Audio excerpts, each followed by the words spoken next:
It's my picture behind me. I got for my 50th birthday. I'm in the cupboard on my 50th birthday. The only present I got is painted by an Aboriginal guy in Australia. And I'm speaking about a story at the end of my journey 18 years ago. In Nimbin, Tunnable, I had a place. I had been given an acre of land. It cost me $5 a week in Tunnable. You have to be accepted into the community, and I was accepted in the community, and Sylvia, an angel girl that I've met along the way, was the one who took me there. So this video is sort of like end of my journey on my 18 years ago, my walkabout. I'm been out the back, and it's been a bit emotional for me to bring this up. But there's about 3 stories that I'm yet to fulfill. So here's one of them, of the Holy Monastery. As I've told you, so I got told about this nun. She was given a monastery, but she didn't. She wanted to bring the Holy Spirit into people without a name, meaning like not a God named Jesus, not a God named Allah, not a God named Yeshua, just the Holy Spirit. I'd heard about it at the beginning of my journey of this nun, so I knew that I'd be seeing her by the end of my journey. So here I am in Nimble, my piece of heaven on earth. I've spoken about the protest I went to save the water, and I was up in the totem pole, death before dishonour. But when I came down, the police never actually arrested me. They said to me, if I leave and do not return, everything will be at rest with me in this area, meaning like I didn't have to go away in handcuffs and that. So I took the advice and the hippies and this and the other. I went away. I went back to London, back to my little piece of heaven. And I'd pop into town like once a week on a different day. And I would go to town one day. I had sent some mail to New Zealand, so they knew where I was. And my brother and his wife at the time had turned up to the town to find me. All this is a little bit mysterious to me. Saying with there's like 2 years of that life after that, I've got missing time with that, and a little bit after that. And so here I am in Nimbin, and they're saying for me to come back to New Zealand. And this was a bit of a shock to me because I was at peace of mind. I was living in Shangri-La, heaven on earth. I had no need to go anywhere. And they talked to me and said about family and all this and that. I ended up deciding how to go with them.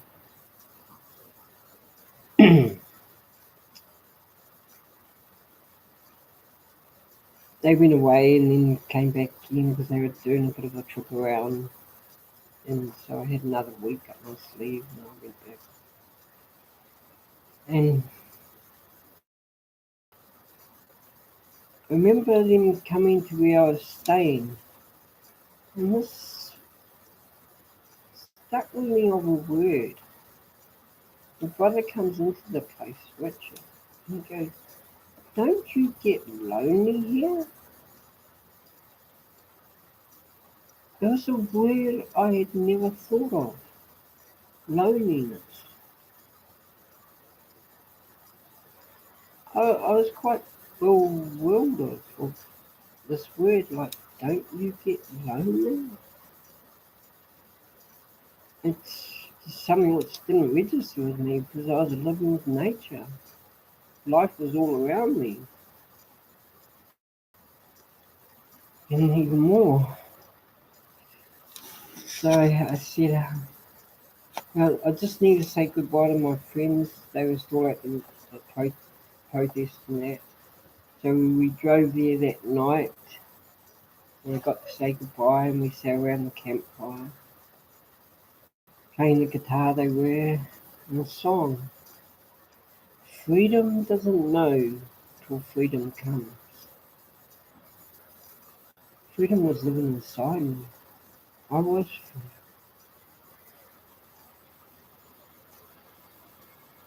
And it felt like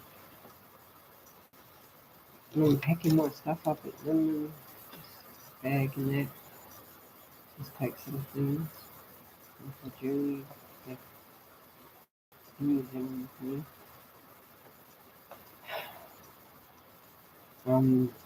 Nobody's seeing me, but tears are coming from me and that. Because I'm still like saying goodbye to this place. I knew that I won't be seeing this place for some time. And in a way, it's freedom was now put on for cuffs and been taken away. But I went along because it was like something what other people wanted, like my mother, my father, back at the island, and just wanted to have their family around me in their older times. And because I was the youngest, they must have said to my brother something about see if you can find him. So, and then I mentioned two things that like I just want to say goodbye to. He was one that protest that drove me past there and in the wilderness. And I said I'm just gonna go and spend some time at the monastery. I'll go and stay there for 3 days before, and then I'll catch up 2 years later. I'll hitch further down. Kids could just drop me off on the way. There was like a little bit in the wilderness. So they dropped me off at the driveway at the monastery. It was close to midnight. We were walking down just a dirt track, driveway sort of thing. It was late, so I just threw out my swag and stepped on the side of the road on the driveway. And I've told you before of the dream. That was when I had the dream of the two snake lizards. And I had a job to kill them. I didn't. Because I looked upon them and I was living in nature. I had a lizard in my place. Snakes were around and nothing harmed me. And I just, I didn't do it. So I let those two lizards go for me. And there's this video of what I've got, Lord Scotty out back, and there's something else that I woke up in the morning. But I've been outside and just holding that little bit what I woke up to myself at the moment. Maybe till I do this trip to Fiji and get back to my kinsman, mate. So morning comes, well, it says the morning started, it's still a little bit still dark, but the morning's still cut just so rising and you hear the birds. So I thought I'll go and make my way into the monastery.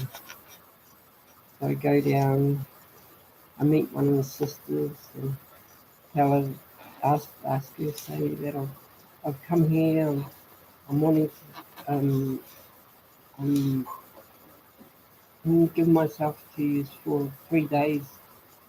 I'll work for you and just,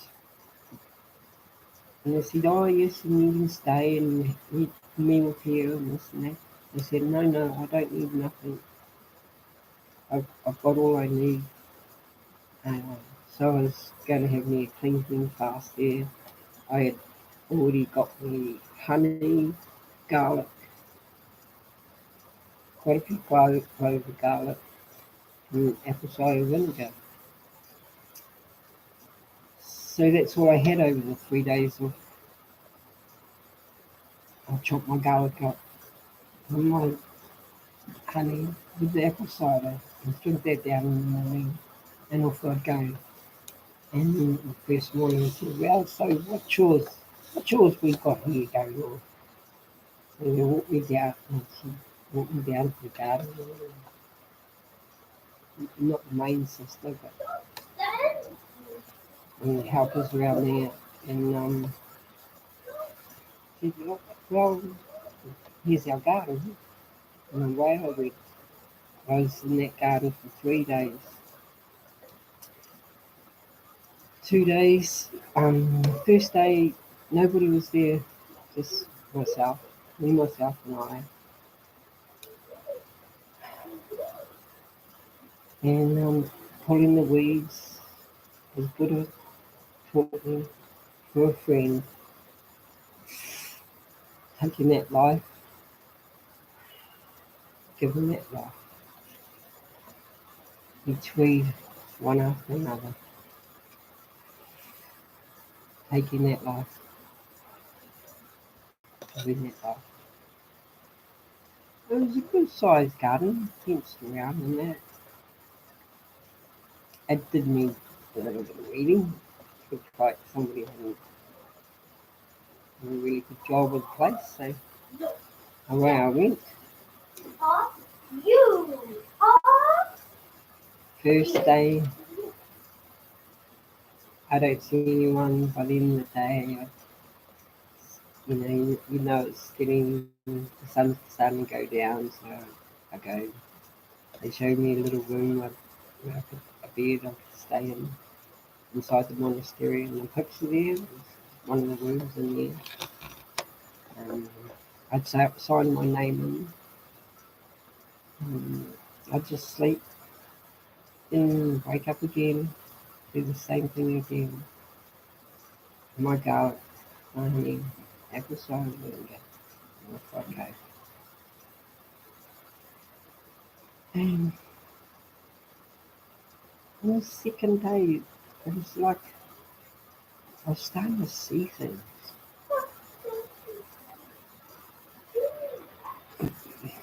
One picture, what really caught my eye was this whole flock of ducks or geese, and they were being like rounded up. And it was like I was seeing spirits work around them, like walking. I know this sounds a bit mysterious, but but I was in the tune that it wasn't like out of place to me. It was just like just so beautiful. I can remember that one, and that was on the second day. And I go back that night on the second night. And the third day I'm up again. And then going in the garden again and I'm working away. And this lady came into the garden. She had brown hair and brown eyes. And she spoke with me over the day, and the first time I'd spoken to anyone for 3 days since that early morning when I went there the first day. And she was so fascinated about the things I was talking about and the way I was saying things, and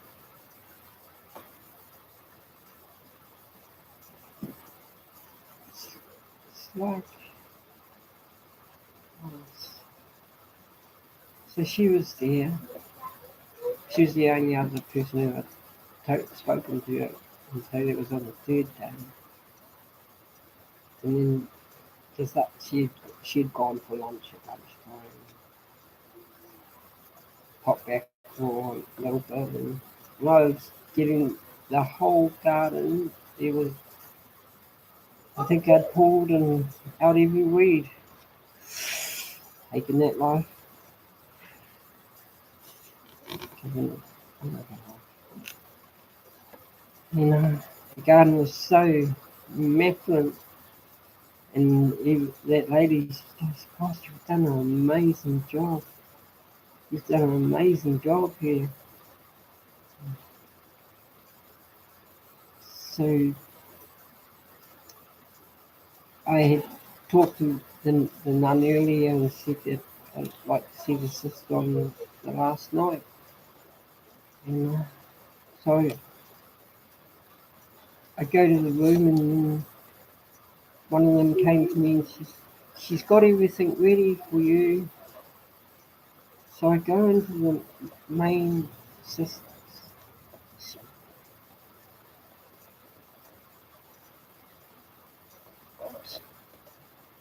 I go into her room. I've seen pictures of Mother Teresa, but she seems so young. But she looks like her. She was in blue and white, and I see the spirit. I think it's the one what Dimitri calls our one. I see it on the road with no like not legs, not but and it's floating body all up here and blue and white and always travelling the other way.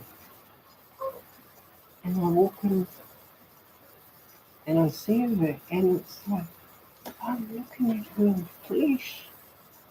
I am looking at her in flesh. And we spoke, and I said to her about, I've seen the Holy Spirit, and I heard about you, and that, she, she said it in a way that it's we, she done, she done like a prayer with me, together we both held hands, and I seen what anyone would say, that God was to beaming, beaming, and, and, and as we were holding hands. And then she said, we don't need water, the water will come. As like I didn't need the bowl or anything like that. And the, the rain, it was at night, and the rain just went on top of the monastery like the biggest rain. You get these rain showers over there. It's just, and I just turned, and there were some doors there open to the outside of her room from the monastery and the office part and her main office room. I just open up the doors and go out, and the rain just pouring, and I'm just just go, I'm yelling at the top of my voice, I am loved! And that was where I've spoken to people, this is my faith. I have no religion. She's part of me that's created this religion. If that's a word what I could give it, because it's just what's in a belief system, what people believe because they believe in something. I don't have a religion because I don't believe in it. I know. I know. So I'm not of no religion. I know. And it's just she knows. She knows me, and the things I talk about, I know from along the ways. If I don't live in the truth, I am nothing. I am nothing. No matter what I speak, it is it is it has got no comprehension of this what I've found, what is found, what was always there. And and I could say it to you all out there who's listening to this right now.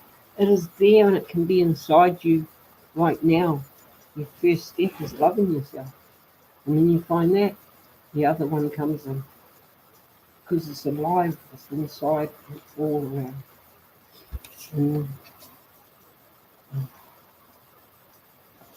it's been a bit hard for me to put the story out, but I've done it. And I was outside looking at some other things, and because when I look back at things and seeing my tears when I was saying goodbye to my piece of Shangri-La and that, and my road since I've left there has been like, gosh, you knew it was going to be like this. But I still just keep going, and it's what it's all about. You just got to keep going and just be positive. Positive in many ways. Yes. Love you. Love me.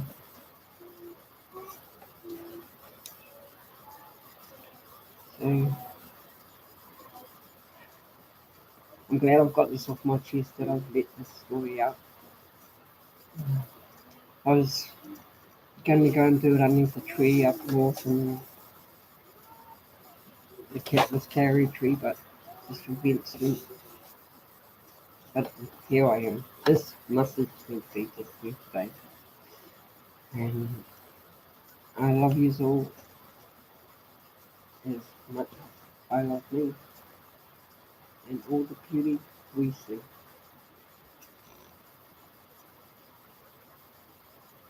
So, peace within, love for you and me.